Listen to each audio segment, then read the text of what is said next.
Okay, నేను direct కాంటెంట్లోకి వెళ్ళిపోతా. వచ్చిన ప్రెస్ వాళ్ళందరికీ, పాత్రికేయ మిత్రులందరికీ, అంటే ఎక్కడ తెలుగు రాంగ్ అయిపోద్దామని చెప్పి ప్రెస్ వాళ్ళందరికీ నేను అనుకోవద్దు. Thank you so much. వినిపిస్తున్నా? సో మీరు టీజర్ చూశారు, నచ్చే ఉంటుంది అనే అనుకుంటున్నాను. నచ్చిందా? Thank you.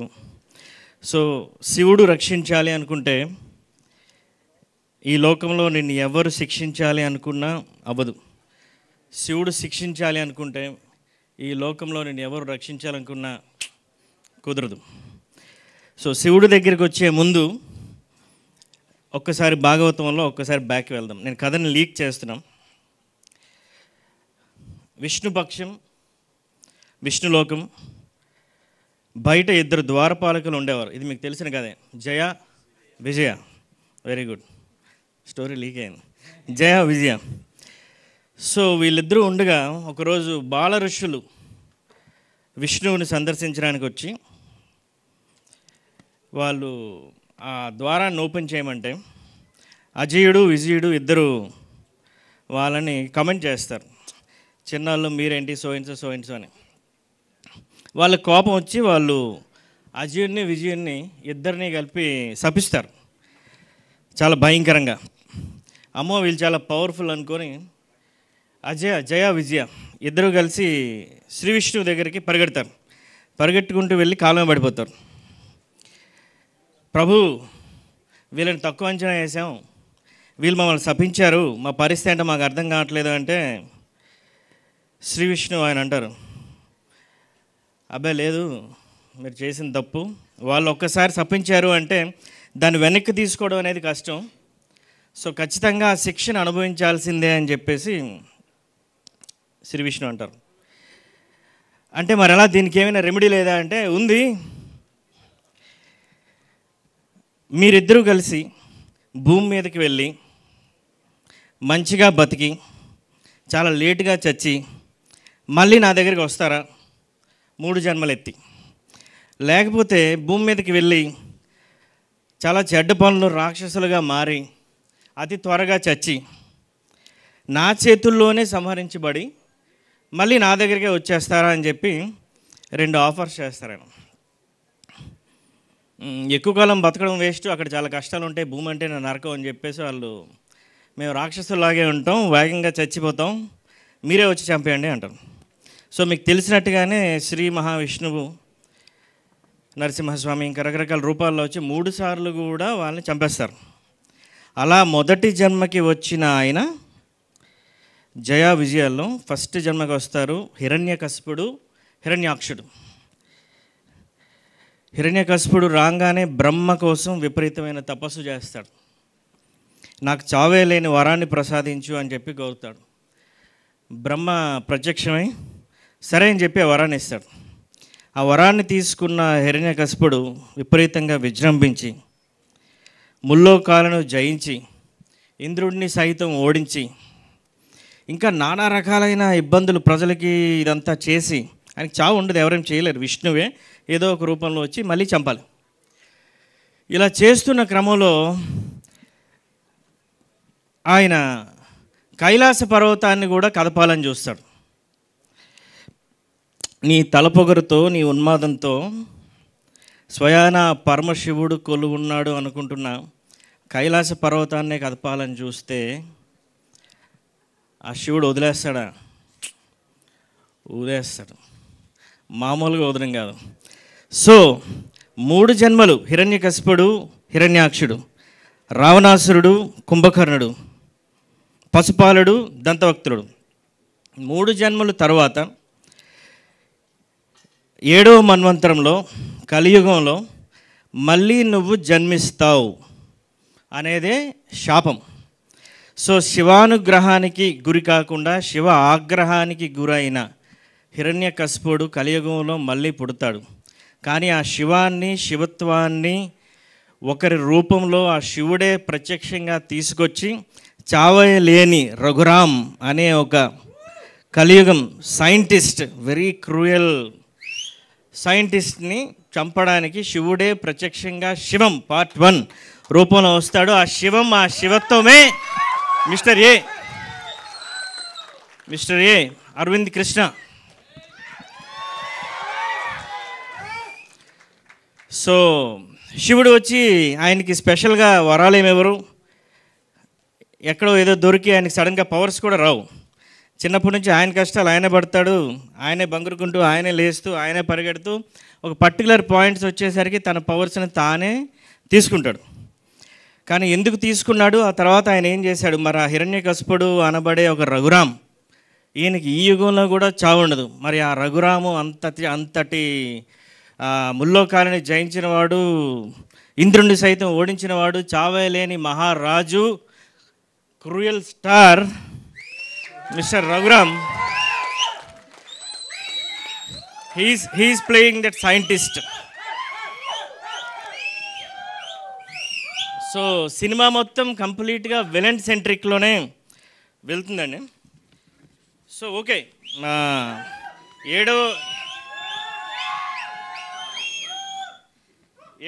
ఏడవ మన్వంతరంలో వీళ్ళిద్దరూ వచ్చారు, కలియుగాంతంలో ఉన్నారు, ఆయన వినాశనానికి దారి తీస్తున్నాడు, ఈయన వచ్చాడు, ఆయనకు తెలీదు.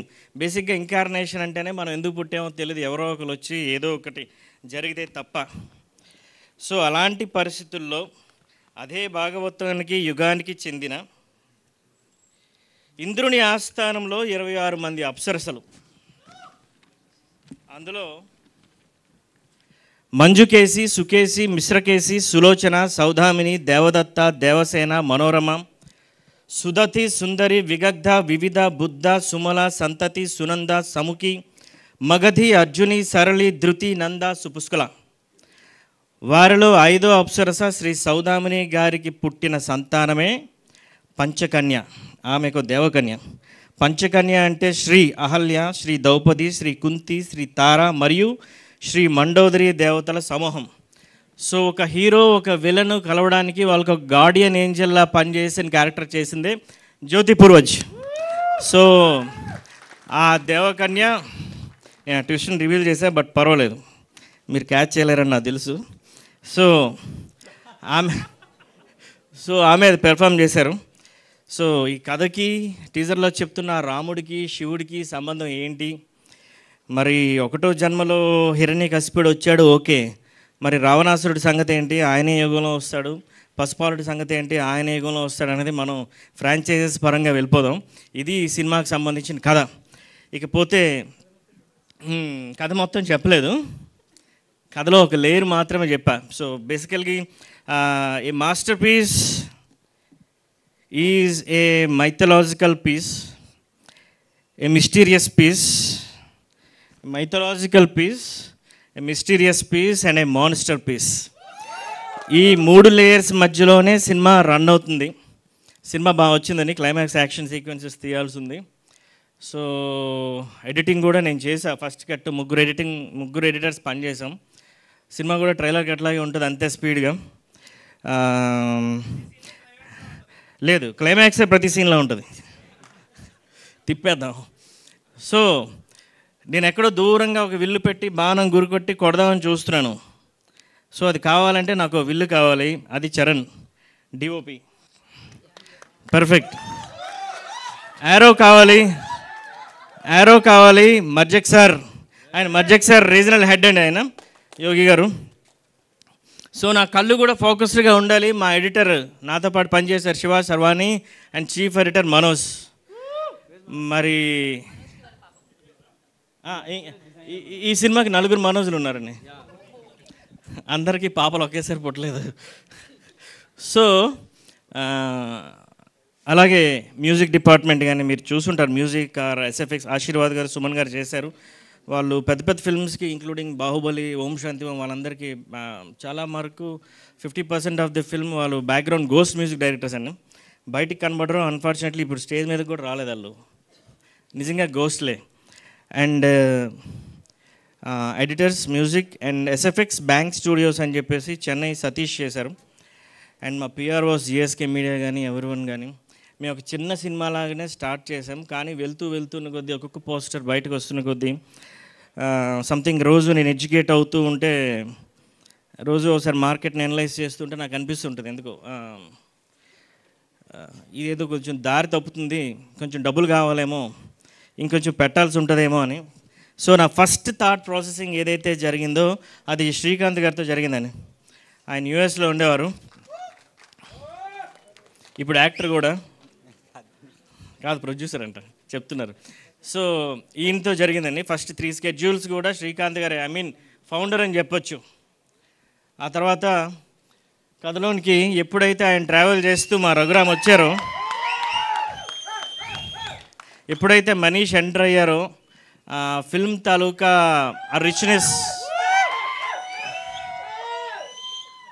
డబ్బులు వచ్చేస్తే మీకు ఫోన్పేలో. సో అయిపోయిందండి, మీకు కొంచెం ఎక్స్ట్రా. సో ఆ గ్రాండియర్ కానీ ఎవ్రీథింగ్, ఐ మీన్ రేపు క్లైమాక్స్ షూట్ చేయాలి, దానికోసం వాళ్ళు రోబోటిక్ కెమెరాస్ అన్ని తెప్పిస్తున్నారు. ఆల్మోస్ట్ 10 days ఆఫ్ షూట్ ఉంది. అండ్ సూపర్ హీరో ఫైట్ అంటేనే అదే మేజర్ అట్రాక్షన్ అవుతుంది సినిమాకి. సో ఆయన ఏం వెనకాడట్లేదు, తగ్గట్లేదు. అసలు ఆయన వెళ్తున్న ఫోర్స్ నా తెలుగు కూడా ఆయనకు అర్థం కావట్లేదు, నా దరిద్రం ఏంటో. కానీ నేను అంత ఫ్లూయెంట్గా ఇంగ్లీష్ మాట్లాడినా, హిందీ మాట్లాడితే మీరు పారిపోతారు. చూస్తే ఇది pan Indian cinema. So Manish గారు లేకపోతే, కనిపెట్టే వాళ్ళు ఆయన లేకపోతే, మనీష్ గారు లేకపోతే కష్టం. సో ఓకే, ఒక ఇద్దరు మంచిగా డబ్బులు పెట్టారు, అన్నీ బాగా చేశారు. యోగి గారు దయచేసి దాక్కోకుండా పక్కకి రండి sir, please please please, me base voice ఒకసారి. సో ప్రీ టీజర్ ఒక 9 months బిఫోర్ రిలీజ్ చేసామండి. అలాగే టీజర్ తర్వాత ఇంకో 1 year తర్వాత ట్రైలర్ రిలీజ్ చేయం, వేగంగానే వస్తుంది ఆగస్ట్లో. సో యోగి గారు అండ్ మజ్జక్ సార్ వీళ్ళు బాలీవుడ్ ఫిల్మ్స్ సార్, ఒక 2 films. సో జవాన్, పఠాన్, ఇంకా చాలా మేజర్ ఫిల్మ్స్ అండి. వాళ్ళు UK based virtual studios everything అంతా ఉన్నారు. Prajay Kamath the CEO of మజ్జక్ సార్. సో ఆయన బాగా ప్రీ టీజర్ అయిపోయిన తర్వాత ఇంట్రెస్ట్ చూపించి ముందుకు వచ్చి ఫిల్మ్లో మేము కూడా వన్ ఆఫ్ ది పార్ట్నర్స్ అవుతామని చెప్పి వాళ్ళు వచ్చి, ఇప్పుడు మీరు VFX చూసారు, అవేమైనా మీకు బొమ్మల్లా కనిపించి ఎక్కడైనా? VFX క్వాలిటీ ఎలా ఉందండి? Thank you. VFX క్వాలిటీ అంత బాగుంది. మేము అది ఆల్మోస్ట్ ఒక 3 weeksలో కంప్లీట్ చేసాం. లాస్ట్ నైట్ అవుట్పుట్ వచ్చింది. వాళ్ళ టీం కానీ అందరూ చాలా బాగా చేశారు. ఐ మీన్ ఇప్పుడు క్లైమాక్స్ ఫైట్ కూడా, యాక్షన్ సీక్వెన్స్ అందరికీ రీసెంట్గా మనం హనుమాన్ చూసాం కదా, మెకాఫీ వాళ్ళు అండ్ మజిక్ సార్ ది మేజర్ పోర్షన్, వీళ్ళు కూడా ఇన్వాల్వ్ అయ్యి ఫైట్ యాక్షన్ సీక్వెన్స్ అంతా చేస్తున్నారు. సో చిన్నగా మొదలైన ఒక ఆలోచన మెల్లమెల్లగా వెళ్ళి ఎందుకో ఈసారి బలంగా వీళ్ళందరూ నన్ను నమ్మి ముందుకొచ్చి ఒక ప్రాజెక్ట్ ప్రాపర్ షేప్లోకి వస్తుందని. సో నేను ఇంకెవరినైనా ఖచ్చితంగా టెక్నీషియన్స్ని మర్చిపోయే ఉంటాను, ఇది సర్వసాధారణం. తర్వాత వాట్సాప్లో మెసేజ్ పెట్టి తిట్టండి, పక్కకి వెళ్ళి తిట్టండి, పర్లేదు, no problem. So and coming to Jyoti Purvaj Dadamiya. So come please, wife. And yeah, I'm almost Kannada, Hindi, Tamil, Telugu ఇండస్ట్రీస్లో వర్క్ చేస్తున్నారు సీరియల్స్లో. హలో అరుణ్ గారు, హలో ఎక్కడున్నారు ఏంటి? ఏ వినపడట్లేదండి. సో సార్ మీ బేస్ వాయిస్ నాకు వినిపిస్తుందండి, భయం వేస్తుంది. పర్లేదు కదా, సారీ. మీరు రివ్యూస్ రాయరు కదా? ఓకే. అయితే సో ఈమె సినిమాలో 3 క్యారెక్టరైజేషన్స్ చేశారండి. ఒకటి 30 to 35 years ఆఫ్ ఏజ్ హీరోకి గార్డియన్ ఏంజల్లా చేశారు. 20 to 25 years ఆఫ్ ఏజ్ ఒక అక్కకి సిస్టర్లా చేశారు. బాబుని, చిన్నబ్బాయిని విహర్ష్ చాలా సినిమాల్లో చేస్తుంటారు, చిరంజీవి గారి దగ్గర నుంచి రేపొద్దు నా వరకు. సో అబ్బాయి గార్డియన్ ఏంజల్లా హీరోకి బ్యాక్ బోన్లా చేశారు. And one more thing is twist, చాలా దరిద్రంగా నేను బయట పెట్టేశాను, బట్ స్టిల్ అది మీరు పట్టుకోలేరు. సో ఆల్మోస్ట్ 3 ఏజ్ గ్రూప్లో కనిపిస్తారు. 3 ఏజ్ గ్రూప్స్కి కూడాను ఆమె 1.5 year ఆల్మోస్ట్ ఆ బాడీ ట్రాన్స్ఫర్మేషన్స్ కానీ ఎవ్రీథింగ్ అన్నీ చాలా ఒరిజినల్గా చేసి she did a good work actually. And మీరు టీజర్లో చూస్తే ఫైర్ షార్ట్స్ ఉంటాయి. స్నేహ చేసిందండి, Sneha Gupta, she's from Mumbai. So hero ఎంత పవర్ఫుల్గా ఉంటాడో, విలన్ ఎంత పవర్ఫుల్గా ఉంటాడో, విలన్ పక్కన ఉండే ఒక మనిషి కూడా అంతే పవర్ఫుల్గా ఉంటుంది. షీఈస్ ఎన్ ఉమెన్. బేసిక్గా ఇది ఎంత విలన్ సెంట్రిక్ ఫిల్మో అంతే ఉమెన్ సెంట్రిక్ ఫిల్మ్ కూడా. వీళ్ళందరి మధ్యలో మా సూపర్ హీరో ప్లే చేస్తాడు. అండ్ అనదర్ వన్ ఈజ్ ఆశు రెడ్డి. ఆషు అనేసరికి యూజువల్గా మన బిగ్ బాస్ అది ఇది గ్లామర్ అని చూస్తాం. బట్ మీరు ఆ టీజర్లో చూస్తే నేను ఆ షార్ట్స్ కావాలని పెట్టా. టీజర్ కట్ చేసింది నేనే, దానికి effects and everything the rest of the work అంతా చేసింది మనోజ్ అండ్ శివ గారు చేశారు, చీఫ్ అండ్ ప్రో. సో ఆమెది కూడా పర్ఫార్మింగ్ షార్ట్సే ఉంటాయి ఒక 4. నేను పర్టికులర్గా అనుకునే డిజైన్ చేశాను. సో సినిమాలో హీరోయిన్ అంటే ఎవరు లేరండి, అందరూ ఫిమేల్ లీడ్స్. ఏమి ఫుల్ రన్లో ఉంటారు, కొందరు హాఫ్ రన్లో ఉంటారు, అంతా ఉంటుంది. So and coming to my super hero Aravind Krishna sir, కొంచెం ముందుకు రండి సార్. నాకు పెద్ద ఆయన అడిగారు మామూలుగా, అంటే సూపర్ హీరో కాంటెంట్ కదండి, మీరు ఎవరికైనా స్టోరీస్ చెప్పలేదా, ఎవరికైనా చెప్పొచ్చు కదా, అరవింద్ గారితో మళ్ళీ చేస్తున్నారు ఏంటి అని. అంటే నేను ఆలోచనలు అనేవి అనుకోకుండా ఆటోమేటిక్గా పుడతాయండి. అంటే చాలామంది కృష్ణుడు, రాముడు, కర్ణుడు వేషాలు వేస్తుంటారు, కానీ అది ఎన్టీ రామారావు గారికే నప్పుతుంది. అది చాలామంది చేస్తుంటారు. అలాగే ఆ సూపర్ హీరో కాస్ట్యూమ్ వేసుకోవడానికి కానీ, ఆ డ్రెస్ కానీ, అవుట్ఫిట్ కానీ, ఆహారం కానీ ఆయనకి పర్ఫెక్ట్గా ఉందని నాకెందుకో ఆ సెన్సెస్, ఆ గట్ ఫీలింగ్ ఎప్పుడుందో నాకు తెలుసు. ముందుకి ఇంకా ప్రాజెక్ట్ వెళ్ళే కొద్దీ మేము టైట్ అవ్వచ్చేమో, ఏమవుతుందో ఏంటి అని చెప్పేసి, కానీ అంతే బలం దేవుడు ఇచ్చాడు. అంతకంటే పెద్ద బలంగా అరవింద్ నాతో నిలబడ్డాడు. He's like my brotherhood. So ఇంతకు మించి మా భగత్ గారు నిల్చోలేరు కాబట్టి శుక్రాకు కూడా ఆమెను 6 గంట సేపు నిల్చోబెట్టాను. ఆమె లాస్ట్లో అన్నారు, ఇంకోసారి మీరు మాట్లాడితే నేను కుర్చీలో కూర్చుంటాను.